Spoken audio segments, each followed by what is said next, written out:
Woo! Yay! What's up? What's up? What's up, everybody? This is Mia Hall, and you are tuned into Brown Girls Glow Live. Woo!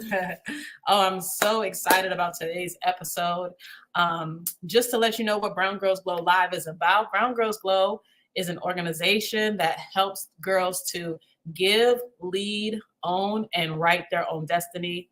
I started this organization because I wanted to pour into young women that look like me, young teenage girls that look like me, that might have been a woman of faith like me, a follower of Christ like me, and somebody who, whether they grew up in the projects or they grew up in just a marginalized community. I wanted them to have an opportunity to know that you can make it, and it means for me accomplish what you set out to accomplish, right? Find your purpose, find your passion, do what you love. And that's what we are here to do.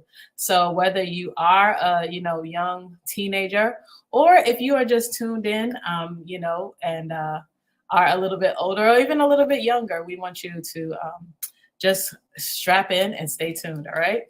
All right, so I am going to bring up our phenomenal guest today. And I'm also going to be live on Instagram just so that, we can spread the love even more. All right. So y'all follow me at Mia Hall TV. Make sure you're subscribed to this YouTube page if you're not already. And yeah, let's go. All right. So I want to let you know a little bit about Crystal before we bring her on as well. So first and foremost, I met Crystal. She goes to Double Up Experience, and I was able to meet her. I'm not sure the first time that we met, but I do remember. Yep, I got a big old Vaseline stick that's gonna keep my lips moisturized today. But I do remember that when she talked about growing up in East New York, and I was like, what? Anybody that follows me knows that I love repping East New York, and so I'm so happy to I was so happy that we had that similarity, and then just finding out everything that she did, I was even more excited. So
all right, okay, we're back.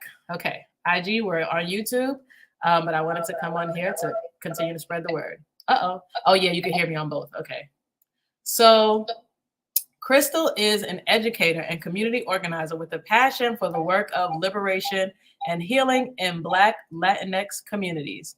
She began in college, serving on her campus chapter of the NAACP and later engaging in faith-based advocacy with the Latino Evangelical Coalition.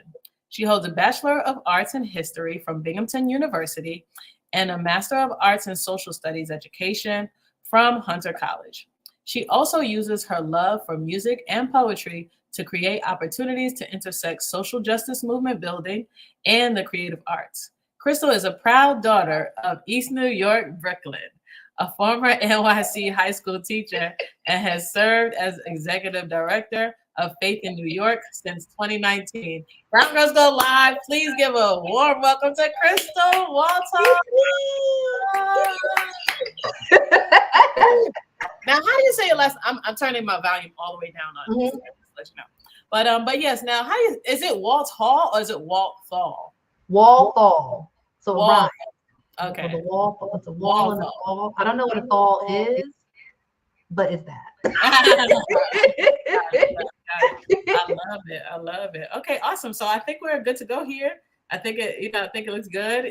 You're looking clear now. We got our little flyer up there. So all right, awesome. And we doing the Instagram too. We're we out of here. During Black Women's History Month that I hear. So you know what it is. So we celebrated Black women's. Okay.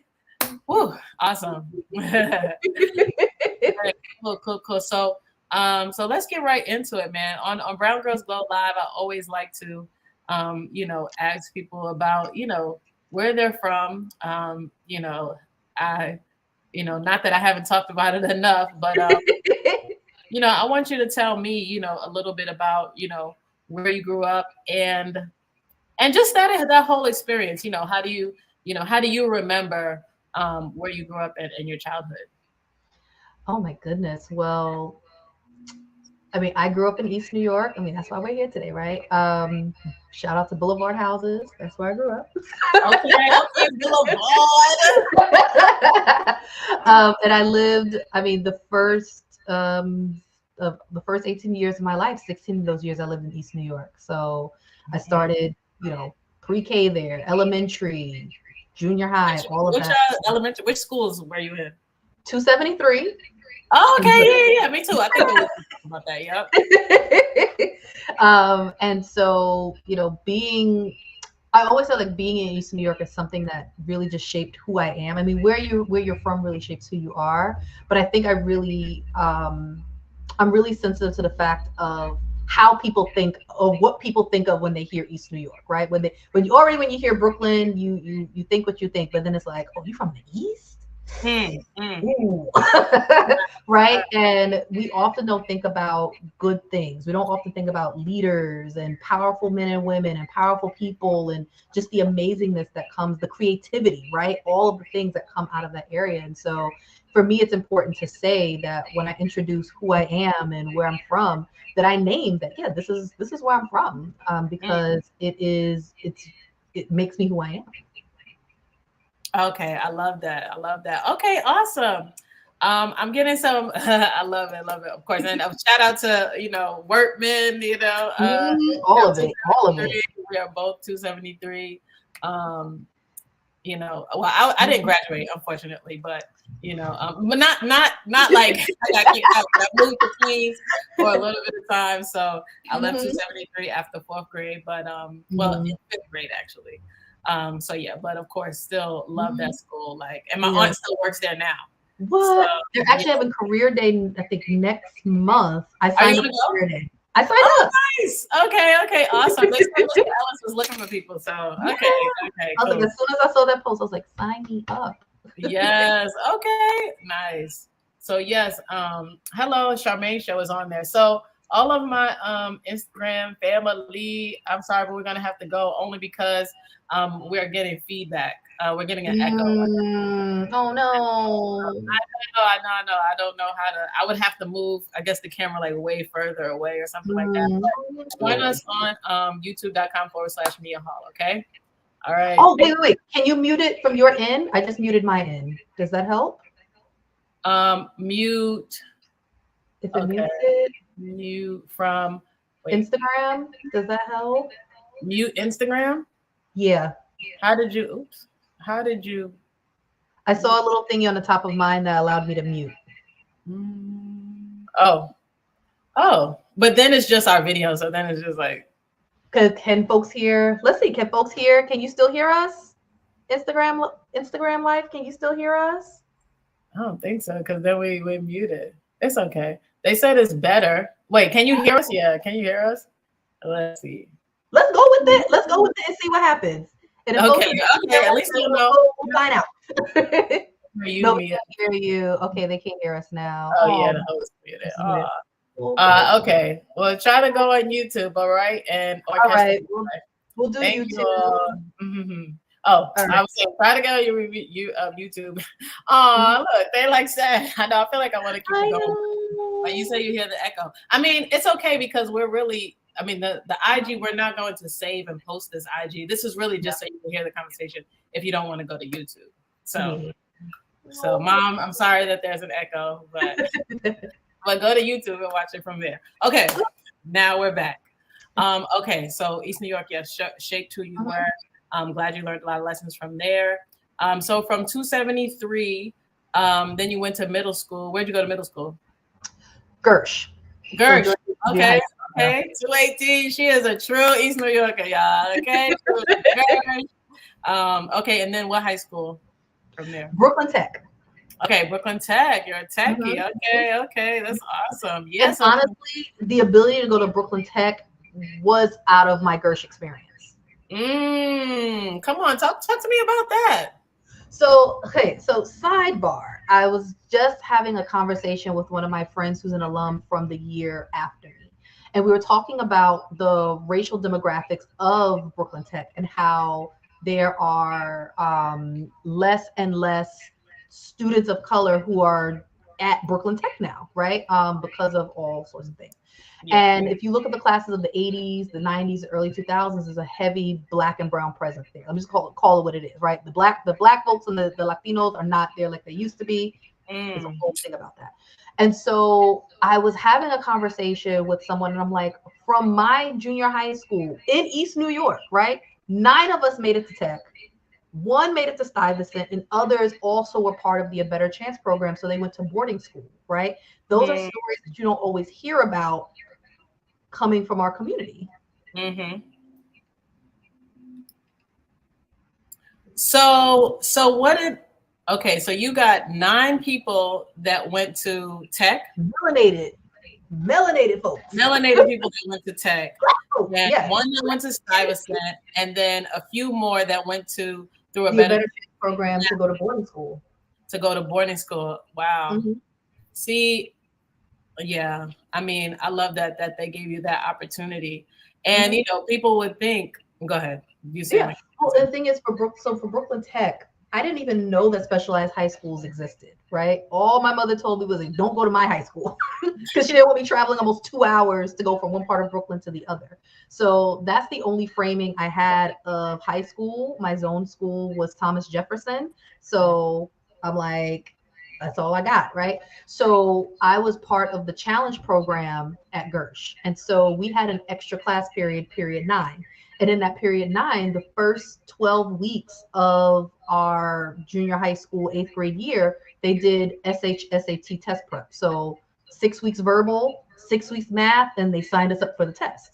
Other than that, I had no idea what a specialized high school was. I had no idea anything about boarding schools or anything like that. Shout out to my junior high school guidance counselor who started connecting us to those opportunities. So doing the interviews and all of that. And it the name of your counselor? I mean, you remember? Mr. Bernstein, I believe. Okay, I like that.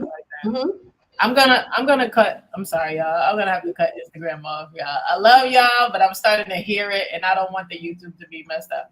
YouTube.com/Mia Hall TV, or you could just search Mia Hall TV on YouTube. Thank you so much.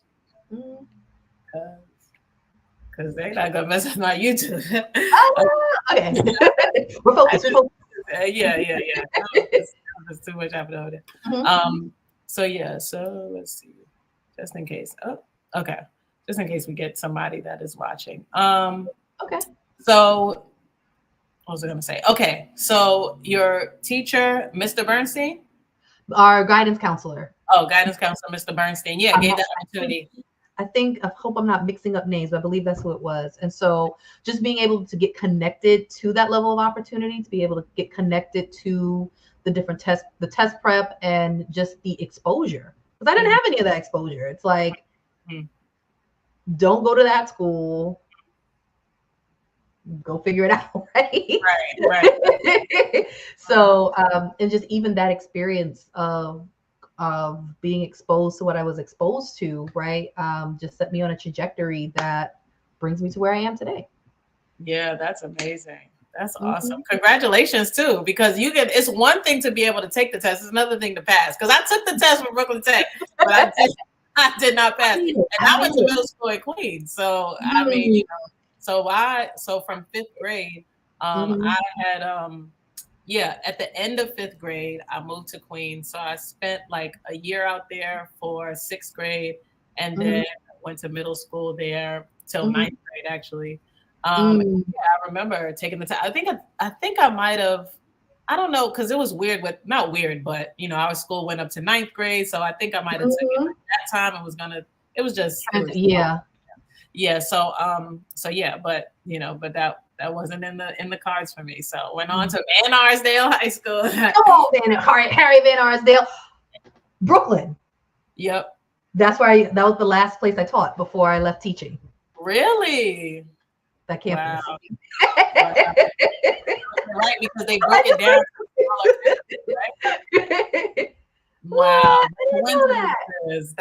That's the God thread, like God got me threading those stories together. But I want the young women to note, right? know that. Having those allies, right? Career women, we talk about mentors, we talk about sponsors, we talk about Mhm. coaches. Oh And yeah. for young women, I want you to remember your allies, right? It might be your guidance Mhm. counselor. My Mhm. high school guidance counselor, not that middle school didn't give me great counselors, they did, but it Mhm. was, I went to a middle school where you know, non-black people. That was about the amount of black people that were in the middle school. Mm. We had maybe a couple more, but it was diverse, right? They had a Mhm. lot of Asian, Right. East Asian, Middle Eastern, you know, Mhm. it ran the gamut. But I can't say that we had a lot of black people, and that anybody like gave us like special specific attention.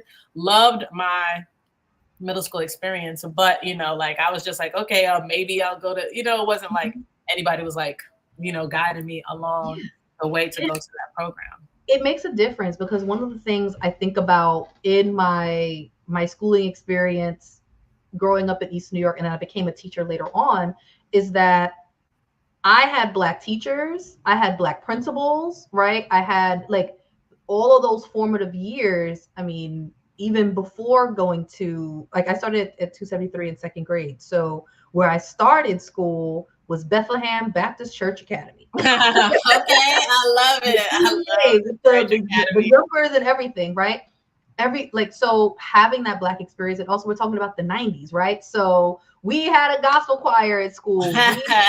We sang the Negro National Anthem, like we like that kind of level of just like blackness and black teachers. I know you mentioned Mr. Ellis a few minutes ago, right? Like Mhm. that was an experience that was there, and it's something that when you leave that bubble and go into the world and you realize that there's a lot of kids that didn't get that experience of seeing black teachers, black administrators, all of that, like it's something that I learned later on. It's like wow, like and how that then shapes your understanding of what's possible in the world, Yeah, right? yeah. Like to see black principals, to see black leaders in your own community means like wait, that's not something that's foreign, like that's something that I can aspire to. hmm And hmm just also understanding the culture, right? Like they like that understanding of who you are, where you're coming from. Like our teachers also lived in the neighborhood, right? Like they were neighbors. They were part of the community. So that was a whole experience. I think that was just a vibe that again I didn't appreciate, and I think I'm still appreciating as I get older and really reflect on that experience. I love that. Yeah, it's very important. I would say definitely like, just being able to see yourself, so important. You know what Mhm. I mean? I know for me, in high school I wanted to play basketball and I was just like, I'm gonna make it to the WNBA. I just knew sports or entertainment was gonna be the way because that's the only professionals that I saw that were black, Mhm. you know what I mean, or that were Mhm. women. Like athletes and entertainers. I really didn't have like a lot of examples or educators, you know what I mean? Not and nothing against them, but I was like, oh, I want to, take my family out the hood, you know what I mean? Right. So I was like, so yeah, so that's what I aspire to. Mhm. Okay, well that's an awesome experience. Since like I said, Brown Girls Glow is about high school students. Can you talk a little bit more about how you believe that you succeeded in high school, especially being in such a big one that's Oh academically man. rigorous and yeah, I know it wasn't easy because that it's and It is. and yeah. It's a thick environment. So I feel like I actually have to reach back into the formation that I had in my own character and just who I was that even got me to that point, right? So I think of like the school moms that I had, Mm, in elementary, in junior high, and subsequently in high school. I think of shout out to Miss Royale, Yvette Royale, right? Like mm, all the ways that even when I left Gersh, that my first and only SYEP job was doing reach out, right? So I was with this program at Gersh for 4 years. Like I wanted to be a teacher, I got a chance to be a school counselor, right? Like so these are nice. the folks who like And invested in me. SYEP, just for anybody that might Oh not yeah, know, I saw them present for for that. youth I employment was like, okay, program. yes, Ages Summer Youth 18, I think, to Employment 24. Program. Shout out to Back in Summer the day when Youth. you had to have your working papers, you had the Uh-huh. blue one, gray one, or something like that. Um, but so the being in such a very different environment, like the transition of being in a school environment where everyone was black and brown, like everyone looked like you. We might have different accents, we might be coming from different places, but we're all in the same neighborhood, we're all having more of a common experience, to then go to a massive school, right? Like at the time tech was over 4,000, like my class was over 1,000, right? Like to also be in such a diverse space, it was a challenge. And then also, I think that's when I had a different experience with the just disparities, right? Okay. Like I had an experience of what disparities look like from my experience living in rural upstate New York and then coming back to Brooklyn. But Mm. then When did going you live in rural upstate New York? So I actually started elementary school in rural upstate New York. So from the ages of maybe, I think, what is it, 4 to 7, Okay. I lived in rural upstate New York, and then I came back to Brooklyn and started in second grade. So I went from just in that experience alone, I went to being the only black kid in a Right. K-12 school. Like I never saw other black children Wow. for two Woo. years. That's yeah. No Whoa. one. That's a whole Mm. other conversation about racism and things and stuff, right?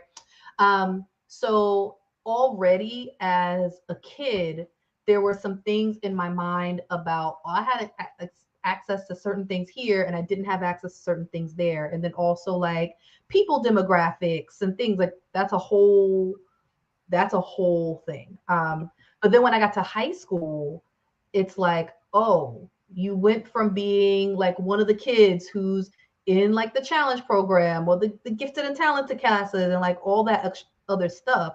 And now you look around you and it's like everybody, Mm. everybody is there. And also folks who have access, some like different levels of access to things. So Yes. SATs was a prime example of that. Like I couldn't Mm. afford SAT prep books, Mm. right? So I'm going to like the New Lots Library, the Cypress Hills Library, trying to get like books that are 2 and 3 or 4 years old, trying to study for the SATs.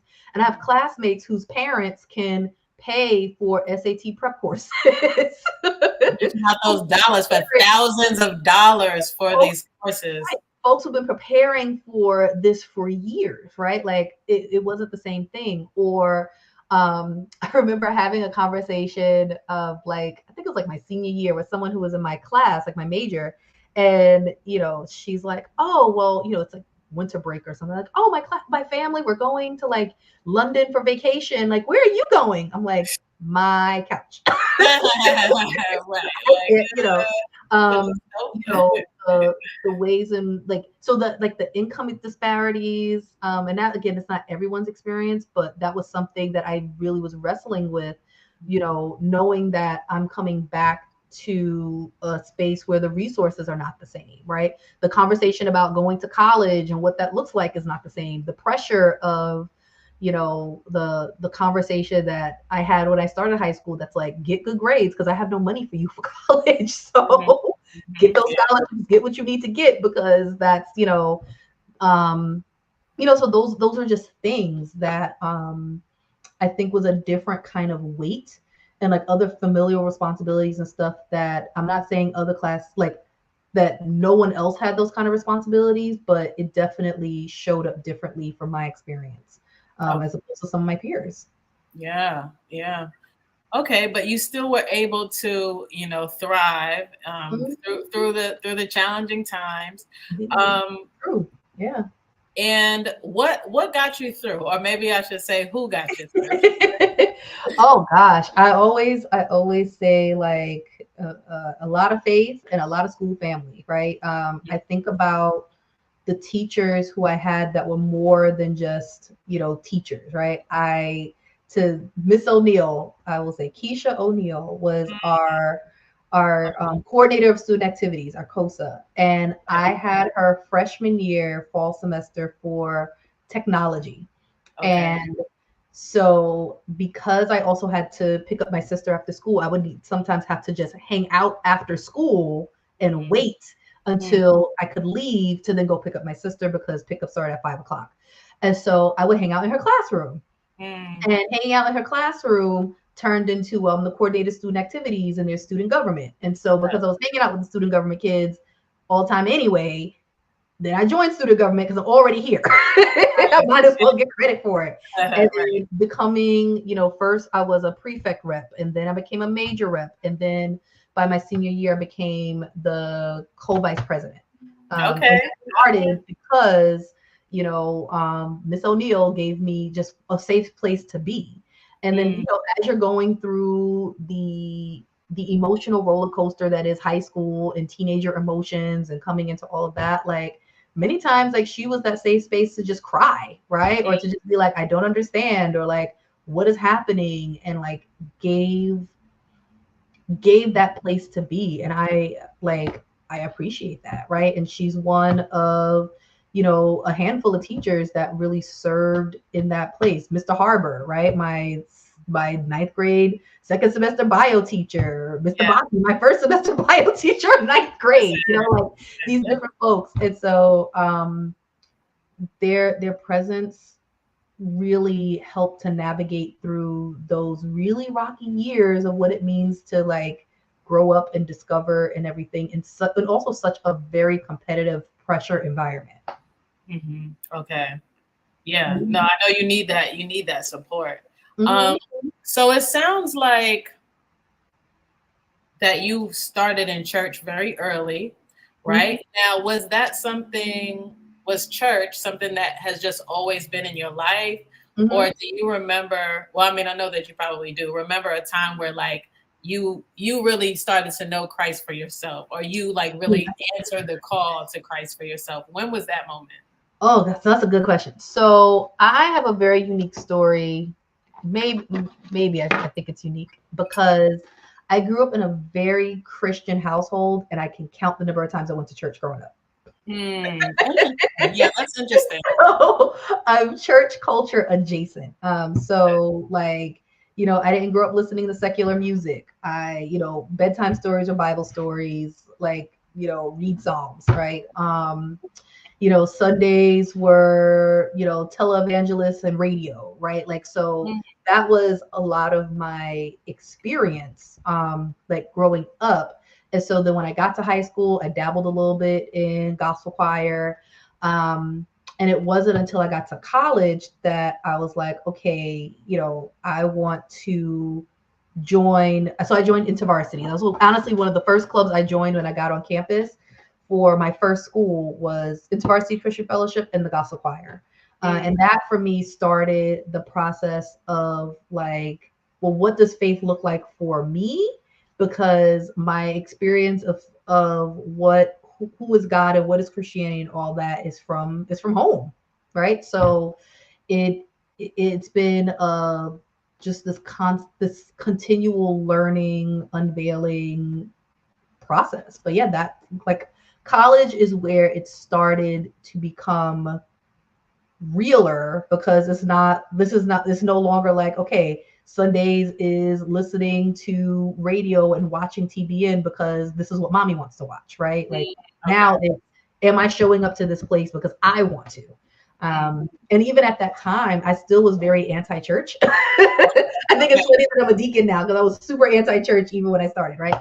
I was like, Jesus is cool, but like, I don't know about this whole gathering of the saints thing. Okay, interesting. Yeah.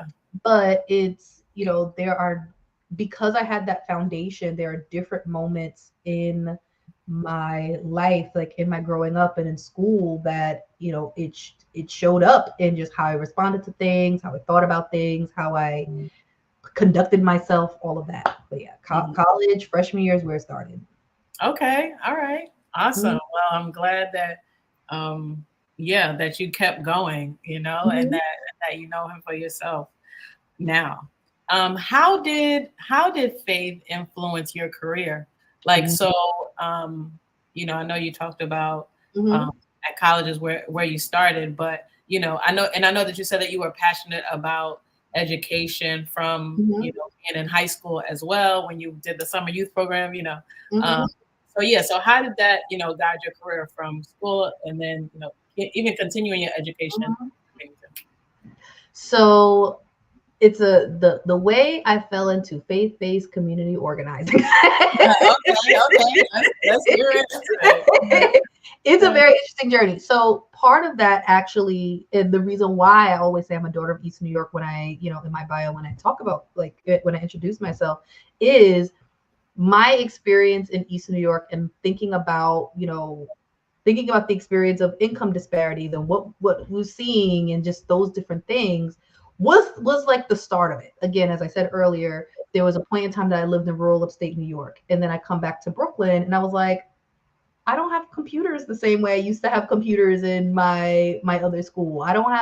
We don't do these things here anymore. Like I think I was in Spanish class starting in first grade, right? And like we don't have that anymore. Like so already as a child, like internally, I didn't have the language for these things, but I'm like, the math don't math, right? Like that's as far as I could get.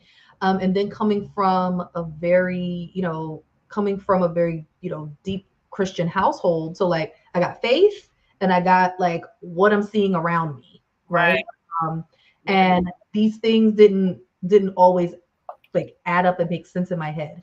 And so as I got older, I knew I wanted to be a teacher from a very young age. I fell in love with history. I'm starting to study, the civil rights movement and just other figures and really understanding the role of the church. Like I think my senior year, I did a paper on gospel music, right? Like I'm just doing more and more of this study. I go to college, I become a history major. One of my final papers was the role of the post-civil rights movement church and where it is in politics, right? Like I'm wrestling with these ideas because again, I'm looking at my lived experience and I'm trying to figure out like where does all of this mix? So how I get to the journey of organizing actually started at Brooklyn Tab. Okay. Oh.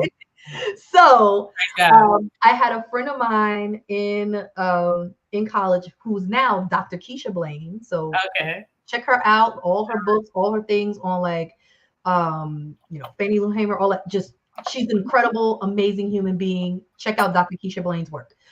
So she invites me to a young adult conference at Brooklyn Tab. Okay. She invites me. And it's like, oh no, I can't go to the wedding anniversary. Honestly.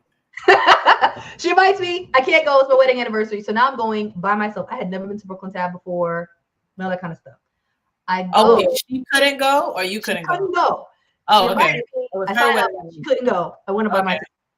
Um, and so the young adult pastor at the time was Rich Velotis, who's also from East New York. I'm telling Yeah. you, we Okay. out here, right? Okay. So Pastor Rich Velotis, he's there, and then the guest speaker was Pastor Gabriel Salguero, Okay. and his preaching on Jesus and justice was the first time I had ever heard these things coming together. And I was like, who is this? What is this? I want to learn more about that. But that was maybe what, 2006? Something like that. I took all these notes from the sermon, had it in a book, put it away, didn't know where this man was, what church he was from. Fast forward to 4 years later, I'm at New Life Fellowship. That's where Rich Velotis is. Also, y'all follow Rich Velotis. Again, an amazing person, amazing preacher, New Life Fellowship, deeply formed life. I think he's on his fourth book now. And again, very, very proud East New York resident. Come on. Yeah.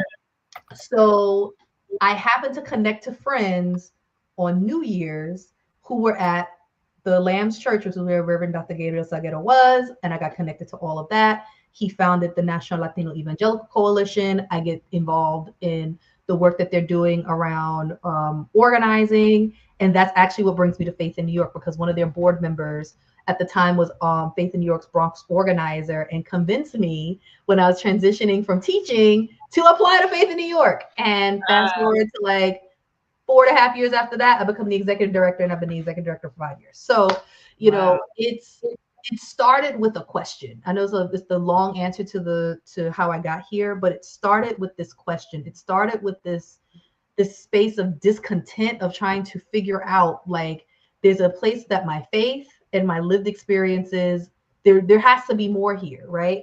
And then of course, growing up in Brooklyn, like, we're the land of churches. Like, I like to joke that there's 5 churches to a corner, right? And we don't always see our churches, our people of faith, right, in community with each other, in conversation with one another. So being exposed to something that's like, hey, we're bringing people of faith together, right? We're bringing the churches out. We're getting them outside the four walls. We're really trying to walk this faith, in the streets, right? And to actually create change for the lived experiences of our people. It was like, say more about that. and Yeah. I'll say, like, the last thing I'll say about that is that it has also, the experience of doing faith-based community organizing has also changed my own understanding of my faith, of what it means to be a Christian, of who Jesus is, all of that through this work. Okay. I love that. I love that. And then, so that makes me ask, because I know that Double Love is very focused on, community organizing. It's like, community organizing, community justice. How did you get connected with, Pastor Gabby and Pastor Andrew, or, just Double Love experience in general? Okay, I'm gonna try to give the shorter version of it, because I know I gave a long answer for the other one. So part of it is that space of the journeying between, like, I was in between, like, Brooklyn Tab. I was a part of the young adult ministry. I had met soon to be Reverend Dr. K.O.P. Kruger. I'm just name dropping. I'm a name drop. I love it. Please. I love that. You know what I mean? Pat Williams was name dropping to you. I'm a name drop people. She and I met, well, we were both in grad school, 2 different grad schools, studying teaching. We both met we were doing summer work at a church. She was at Greater Allen. I was doing whatever I was doing. And so that relationship got me connected to Greater Allen. The Wilkes were also at Greater Allen, doing, the young adult ministry. And fast forward to me getting involved with Faith in New York. They were also deeply involved with Faith in New York, I think the Micah 6-8 ministry. So that's how I got connected to them. And just, I think we, maybe a year or two ago, we had a conversation about, like, as a DLE small group thing, like, how do we get here? And we realized the number of times that we had crossed before we actually really came into, like, more relationship with each other. So, which gotta be funny, like, Yeah.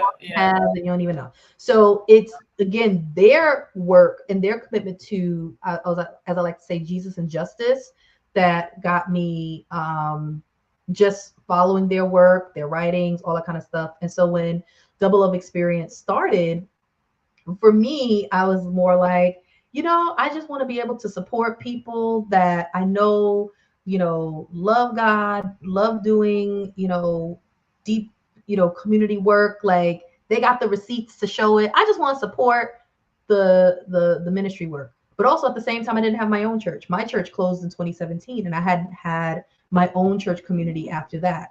What Um, church were you going to that closed? Just the curious. Lamb's Church of the Nazarene in Okay. the Lower East Side. So I was Okay. there for a while. And so, I was helping out with other friends' churches and I was like, I do worship in certain places and things, but I didn't have my own church. And so when they started, I was like, well, I'll go to the preview service, I'll hang out, a movement for Black lives and, community organizing. I mean, I'm a Black wife. Yep. Yep. Organizing. Yeah. It's for me. It's for me. And then eventually I was like, you on the Zumo, you be hanging out here, you be sharing the stream. Maybe you should just Mm-hmm. make it official. And so that's, that's how it happened. We did. Okay, I love it. I'm so glad you made it official. All right. All right. So from East New York to the world, Mhm. I want to, yesterday I was thinking about, what we were going to like the themes that we were going to talk about. Mhm. And I did, say overcoming fear, Mhm. leaning into faith, which I believe that you talked about a lot, and experiencing freedom. So is there Mhm. anything more that you can, I would say either advice that you have for young women or advice that, you've heard that has helped Mhm. overcome fear, lean into faith, or experience freedom. Ooh. Ooh. My. So, Ooh, I gotta like mm, mm, mm. Um, I would say at this point in my journey, I am learning a new relationship with fear. And okay. I hope what I say will translate to the next generation that's coming up. Um, I'm trying to learn a new relationship with fear because fear has oftentimes limited how I saw myself, how I saw the world, how I saw my capabilities. Um, and because of some life experiences and things and stuff, like some of those things are valid, but you can't stay in that box forever, right? And so overcoming fear for me right now is a daily practice. Mhm. Is a daily choice to say that one, what is this fear telling me? Is it telling me something to protect me, and to like move back, or is it more of like anxiety trying to say like, hey, do you not believe in yourself? I don't know, trying to place that doubt. And so really being able to interrogate like, where's that fear coming from? Is it protective, or is it something that's actually been projected onto you? I think that's kind of where I'm at. And so um I would tell, young women right now, high school, college, trying to figure out the world, whatever, to not let fear take you off your course. Mm. I know there's that book, Fear, Feel the Fear and Do It Anyway. Yeah. Um, you know, don't let fear take you off your course. Interrogate it, Hmm. Okay. right? I don't say don't completely stop, don't completely go, but like, what is it actually trying to tell you? Mhm. And what are you going to do with what you find out? Yeah. Yeah. Right? Is your fear telling you that, hey, actually, you're insecure about your capability? Mhm. And so, how are you going to invest in your Black brilliance? Mm. Right? Is Yeah. your fear telling you, like, hey, there is danger ahead? Mhm. So, how do you steer away from that danger? Right? So, that's definitely the fear piece, of myself personally. I Mhm. think part of that too is surrounding yourself in good community. Yeah. right? Like even that place of being able to interrogate fear and overcome fear, like um, I have learned over the years that you can't do it by yourself. You shouldn't do it by yourself, Mm-hmm. right? So get yourself some good people. Yeah, You know, yeah, get that can yourself be good so people, like that, not just people you can like chill with and things, but get yourself people who you can really be vulnerable with and be like, listen, I don't know.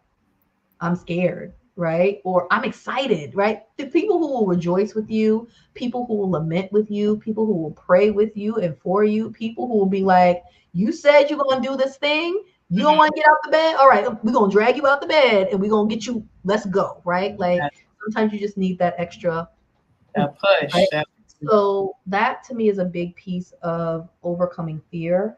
I would say like past me, I think was trying to run away from fear. Present okay. me is trying to lean in and again say like, what is it teaching me? What is it telling me? And how do I move through it? Mm-hmm, mm-hmm. Now, speaking of moving through it, before I go, I definitely want you to talk about, you went through, you have a great testimony. Like, of course, your whole life, you What we know. gonna do a part two? I heard a part two. Is that what? Right, right, right. So we might have to because it's like, ooh, I know that that could be a whole episode. You Hmm. know what I mean, in and of itself. But I just saw you kind of not, of course, physically because I'm Hmm. not in New York and and Hmm. didn't see you every day, but I saw that you experienced losing a lot through a fire. Hmm. I'm Yeah. not talking about through the fire like we talk about in church, or right through the fire. Yeah, we're not talking about that through the fire. We're talking about a real, No you chance know, to be with. It's I'm not to say that. it, because we go through. I mean, as Yeah. women, talk about women, Hmm. Yeah. just people, we gonna go through some fires. But Yeah. just tell your testimony of how you leaned into faith. When you were affected um, Yeah. bravely, by fire, and how did you even experience freedom after that? Oof, oof, oof. So, a year ago, a little over a year ago, March 2023, I went to bed. You know, you go to bed and you think, all right, the next day I'm going to do this, I'm going to do that. And what's funny is that I'm gonna try to condense this. What's funny is that was talking to an old colleague of mine, right? And I was like, I am, I just moved to Yonkers. Like, what was it? I think 2 years prior, and like I've experienced housing insecurity. I have couch surfed. I have unemployment, underemployed. Like I've experienced all those different things, Mm, and so this was like the first time that I felt like real stability. mm, And I was remarking about this with a old colleague who had gone through part of that journey with me at that time. And I tell him the story, and I'm like, I'm gonna go to bed, get up the next day. Well, 2.5 hours later, I wake up to the sound of people coming down the fire escape. My bedroom window was the fire escape window. And unbeknownst to me, a fire had started in the middle of my floor, the first floor. mm, So end up having to climb down the fire escape, and then you're in sleepy brain, so you're not even realizing fully what's going on. I see the fire department, I see the fire happening, like, oh, but the fire department's here. They're gonna put it out. We're gonna be back inside a few hours later. Well, that was a 5 alarm fire. mm. Um, I think 10 out burned for 10 hours, one Oh, fatality.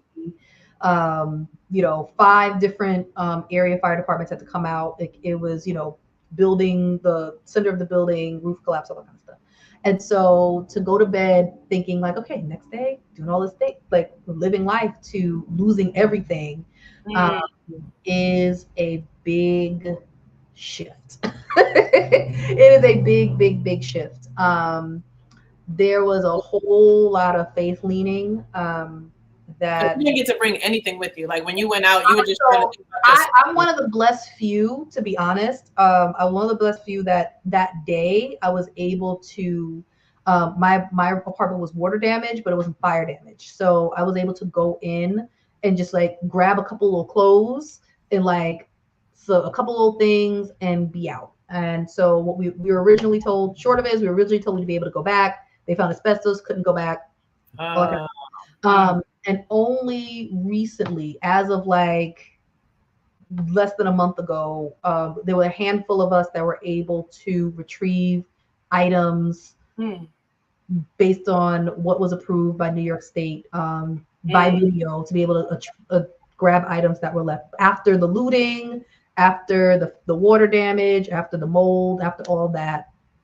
Whatever you could get, like a couple of items that you could get. So I have bins in my apartment right now of things I was able to retrieve, and I'm thankful for that, because at one point we were told that everything was thrown away and we lost everything.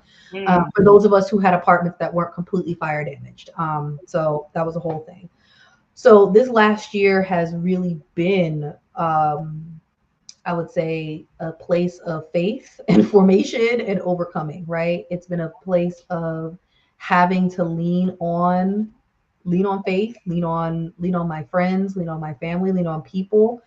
I've had to be vulnerable, right? Like this is not one of those moments where it's like I'm gonna hide what's going on, right? Like this is the, and I also, shout out to one of my colleagues at Faith in Action, Whitney Walker, who as soon as it happened, she's like, I'm setting up a GoFundMe for you.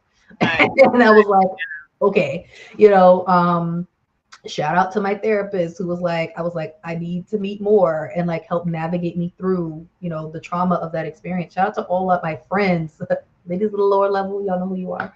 But like giving me a place to stay, right? Like folks who food to eat, clothes on my back, right? Like the apartment that I'm in right now is because my friend reached out to my former landlord. My previous landlord was like, Crystal just lost everything, right?